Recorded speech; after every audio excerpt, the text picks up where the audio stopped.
We grew up in them. Space Invaders, that was great. The games I really loved were Asteroids, Missile Command, and above all, Defender. But I loved Robotron. I thought that was a really fantastic game. And they made a fortune, 25 cents at a time. We're talking about in 1981, Americans dropped 20 billion quarters into arcade machines. They were the gaming world. It was really weird because it wasn't like a kid phenomenon. It was like really across the board phenomenon. Well, they popped up everywhere. But all good things come to an end. It was a fad. I think there's no other way to put it until finally, the whole thing just sort of collapsed under its own weight. This is the story of the birth and fall of the arcade industry.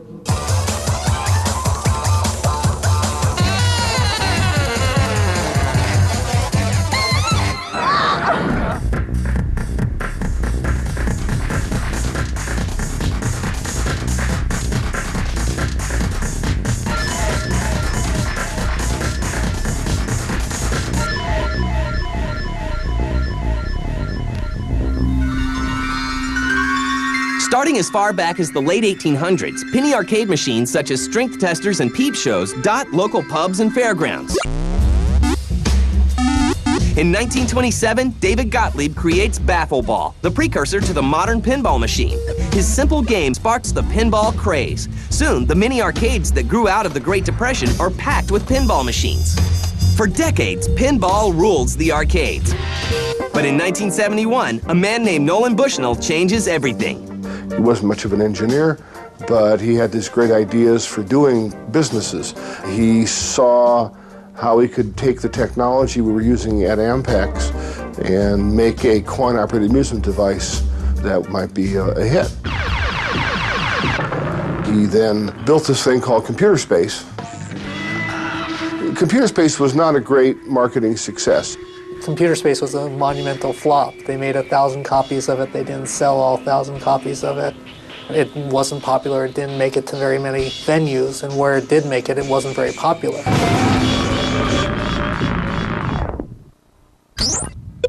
So he challenged me to do a ping pong game, a very simple, one moving spot. Nothing could be simpler. Al got it to the point where it just had the two paddles, and it was knocking the ball back and forth, and it was so much fun. I said, stop. We don't need to go to the next step. In 1972, the first Pong machine is placed in Andy Capp's pub in Sunnyvale, and from there, it becomes the world's first huge video game success. The average Pong machine pulls in $100 a week in quarters. Oh my God, it's everywhere. Oh God, what have I done? Soon, Atari isn't the only big company making coin-operated video games. Cinematronics makes a name for itself by releasing a number of successful vector games. A vector game, or a vector display, actually just takes a single beam and the programmer, or hardware, directs it to go to this point, and that draws a line. Among their releases is the world's first cooperative game, Rip-Off, created by Tim Skelly in 1980. Rip-Off was something that we had come up with just in kicking around some names for a game, and I had something that was kind of almost like centipedes in the back of my head. And I just decided that it would be more interesting if, instead of shooting at each other, that they both shot at the enemy. And believe it or not, market research said that cooperation amongst young people had become a major factor. And I thought, well, that's great. That fits right into my plans. So we made a cooperative game, and it became just a huge success and a great deal of fun to play. But the true arrival of the arcade is brought about by three key games.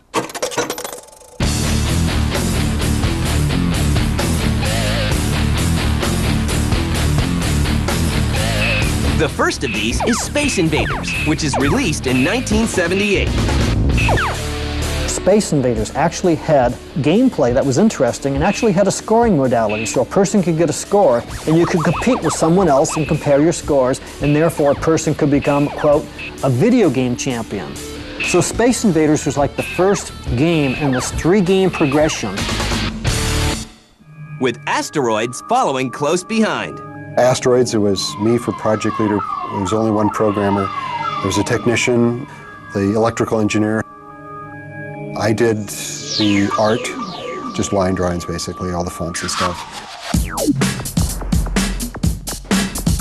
That was basically an entire team. Lyle Raines called me in his office and said, we had this game called Cosmos, I think it was, where it was a big rock on the screen. The idea was to shoot the other player, but the rock was in the way and people kept shooting the rock, and he said, well, they kept shooting the rock and nothing happens. What if we put rocks on the screen and the player blows them up? And I said, that sounds like an interesting idea.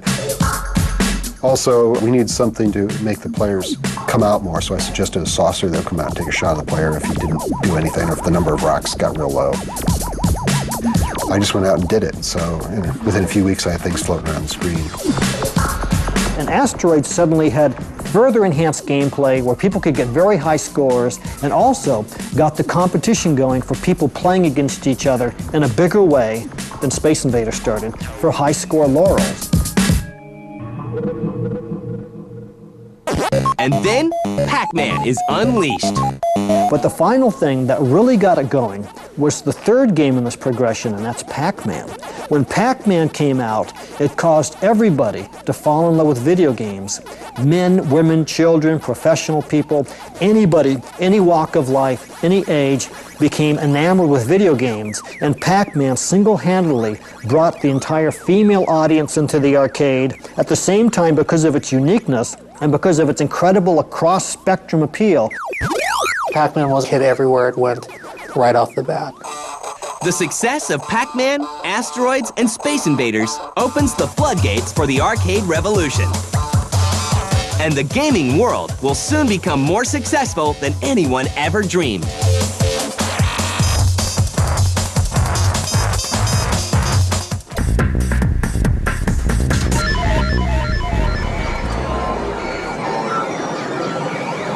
By the early 1980s, arcades are everywhere. Well, they popped up everywhere. 7-Elevens would carry them. By the time we get to the middle 80s, grocery stores are carrying them. The funny one, of course, is at least one funeral home had a couple of arcade machines in its basement. It was an incredible phenomenon at that time. In 1981, Americans dropped 20 billion quarters into arcade machines. They spent 75,000 years playing arcade games in 1981. The media takes notice as arcades become part of popular culture. But at this point now we've reached a peak where, it was now okay for middle-class people to go into arcades. The arcade crowd back in the old days was really weird because you definitely had all the little scrubs like me, like little kids who were riding their bikes there, and then you had like high school students and you had college students. It was mostly the guys, but you had the girls kind of hanging there looking at what was going on. But then it was also really weird because you had like businessmen. You just have to be kids, didn't have to be young, didn't have to be, just a slacker. It was really weird because it wasn't like a kid phenomenon. It was like really across the board phenomenon in terms of who was playing arcade games. I think the golden age was like in the early to mid 80s, when you had like all the amazing Midway games and the Atari games. Games like Joust, Robotron. The games I really loved were Asteroids, Missile Command, and above all, Defender. Defender came out and that was like changed the world. And thanks to people like Eugene Jarvis, creator of Defender and Robotron, the hits just keep coming. Eugene is a wild man. Eugene is a poster boy for something in our industry, I'm not sure what.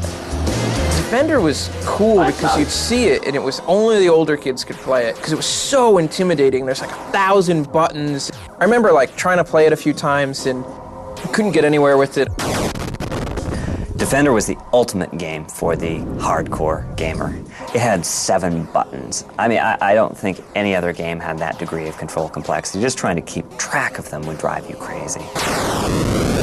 I think my right pinky is still kind of crooked from having spent so many hours pushing that control up and down. I finally learned how to play it, and that was pretty... I would describe that as a life-changing moment. And so we sat there and played it like the whole day, like, you know, until my mom dragged us out of there. But I loved Robotron, and I thought that was a really, fantastic game. Robotron, which is one of my favorite games, I actually liked it so much I actually bought it. That's one of those games that, you'd be shaking by the time I got back after playing for an hour. As the industry peaks, originality is a must. The golden age of the arcade was incredible. The creativity, I've never seen anything like it. Every game had to be original, 100% unique. This was the attitude at Atari. We didn't do driving games because there had been a driving game.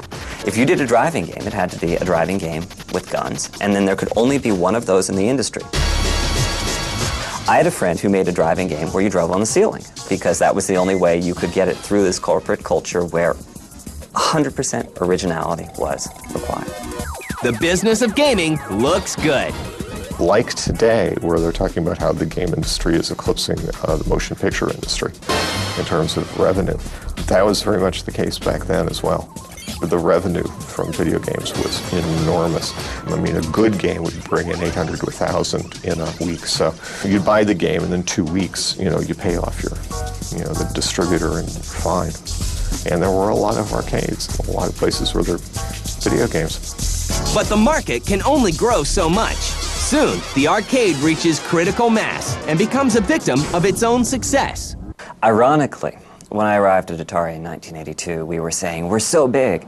The coin drop in these games is just as large as theatrical revenue for movies. Now, does that sound familiar? What had happened is we pretty much saturated the market. The games did not get obsolete very quickly, and we filled the arcades with them, and we were starting to fill secondary locations like Safeways and 7-Elevens and dentist offices. By the middle of 1982, we were just full. A lot of it was oversaturated in the market in 81, 82, especially 82-ish time frame. And we sold thousands and thousands of games that went into dentist's office, besides normal arcades and street locations like bars and restaurants and bowling alleys. And it got to the point there were so many games out there that they couldn't support the amount of earnings to really justify buying them. It was a fad. I think there's no other way to put it. It was like early rock and roll, really. Enough people started coming and enough companies started making games, it just kept growing, and people built bigger and bigger ones until finally, the whole thing just sort of collapsed under its own weight. Now, the arcade machines that were so successful just a year ago are no longer making enough money to support the market. By the time the early 80s came around, the economic life for a lot of games, for simple games, and the simple games are those that everybody was playing, was probably less than a year. Well, the games cost enough that they really needed to have an economic model that would last for several years in order to pay for them. And the home console market takes a bite out of the arcade as well. The other thing that people will point out is that their home consoles started getting better about this point. The Atari 800 and other stuff started coming out. And the consoles, artwork used to be so different. The arcade would be here and consoles would be down here. The discrepancy started narrowing, and they started affecting our business. Yeah, I definitely think the rise of the consoles really have hurt the arcade overall, because there's just not much you can do on an arcade machine that you can't do on a home console. Bloodied and bruised, the arcade market looks like it's down and out. But only time will tell.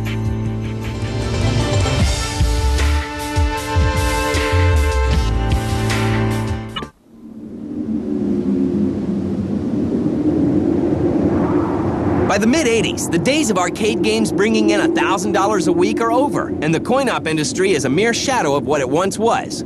Many companies, such as Cinematronics, are out of business. But Atari is still alive and still making arcade hits, such as Gauntlet and Marble Madness. Marble Madness was supposed to be sort of a video game equivalent of miniature golf. But, putting didn't make a whole lot of sense in that context, so it sort of evolved. The graphics stayed intact, but it kept on evolving, and so we got the track balls for controllers, and we got enemies in there blocking your path, and it went to a time basis, sort of became a race game.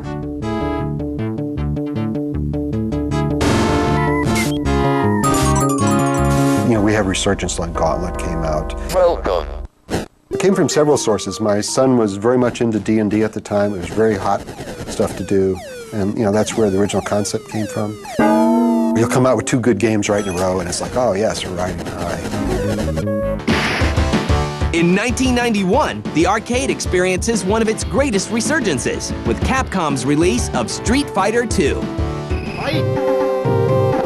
When the fighting games started to come back in the 90s, there was an upturn, and you did start to see machines going into weird places again. I spent a lot of money on Street Fighter. The Street Fighter series in its 2D incarnation basically has lived on until to this day. And there's something very compelling about that.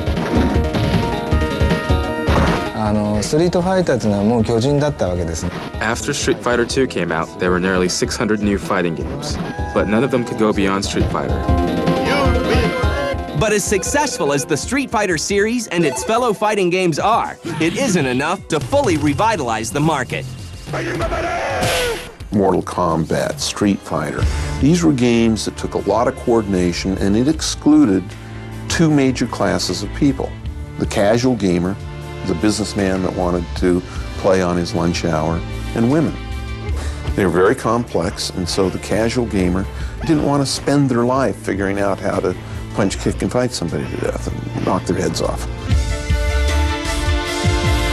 The problem with fighting games was that there was a period of maybe a year where anyone could get into fighting games, and after that, it was hard for somebody new to walk in the arcade and not just get their ass kicked and just get laughed out of the place. It was kind of a feedback loop that kept new people from getting into it after a while. To stay alive, the arcade must evolve. A single quarter was not enough revenue for a game to earn.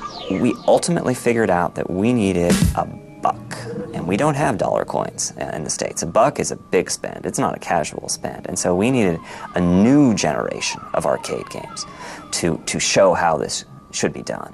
And Yu Suzuki was the big player there. Hang On, Outrun, R360, he had it down. Yu Suzuki from Sega is considered one of the pioneers for arcade games in the early 90s. Yu Suzuki transformed the video game business. If you look at the period of time from when he started making these simulators through, say, 1995, Sega dominated the arcades. Since I created Hang On, a lot of people were getting more and more into games where you just don't use a joystick. It becomes a physical experience. You need a moving cabinet. That was very important. And the hardware manufacturers were challenging more and more complicated movements. Well, it just makes the experience all the more real, right?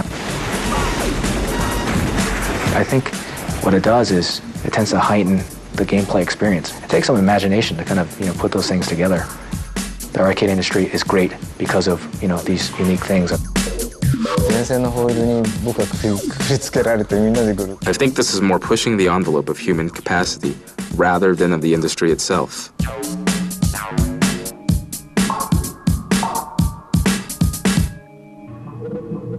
With a normal console, right, you're just kind of limited to your controller, and there's some add-ons. Like for Dance Dance Revolution or games like that, to have that custom piece of equipment, it adds a whole nother gameplay element, a whole nother experience. It takes it to a deeper level.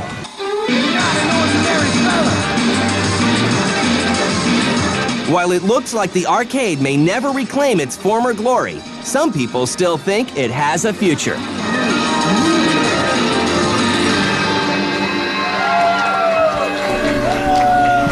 I think what you're going to see in terms of arcade games in the future is just more things that are like the larger machines. Like ride simulators. You know, there's something about a driving game where you actually have a steering wheel and pedals that you can't really duplicate at home, even with a wheel and pedals, and just the larger kind of location-based entertainment machines. Yeah, there is. There are arcades out there, and Sega actually was very forward-thinking in this. Theme parks, or even just, say like on a boardwalk somewhere, or specifically downtown somewhere, there's a video game center. But the idea there is to give you an experience that you can't get at home. I always thought there was a future. I just thought it would be so small. I figured there would be enough arcades where people would want to go, people to hang out, or bars. You can have a drink in one hand and play a game with another. Just entertainment. But no matter what happens, the people who were there in the beginning will never forget the time when a quarter was all you needed to be a gamer. Actually, it was great making the games because, for one thing, we were all a little club. There were about 150 game creators in the entire business at that point. We mostly knew each other, too, whether we were at Atari or Williams or Bally or the like. When you went to an arcade, there was this great rush you'd get because you'd make your game and you'd put it in there with all the other new games, usually by guys that you knew, and you'd see just how much money your game could make in 1 week. It was great. Oh, that was always a really good feeling. More importantly is when you go in there and see the expressions of the people's faces. I remember the first time we tested Millipede, and some gal walked up, and she was a centipede player, and she was very good at it. And she got to the point where, all the insects were flying down the screen, and it just expression face of, oh, it's panic. That was worth it for a game designer, and for testing. That's the kind of expression you want to pull off. What you can't get, of course, and this is what I really miss about arcades, is just the notion of going into this crazy, dark, loud place. It's just lit by screens and filled with all the music of the games and, sticky Coke on the floor and stuff like that. I mean, to me, that's just an amazing experience that you can never really have again.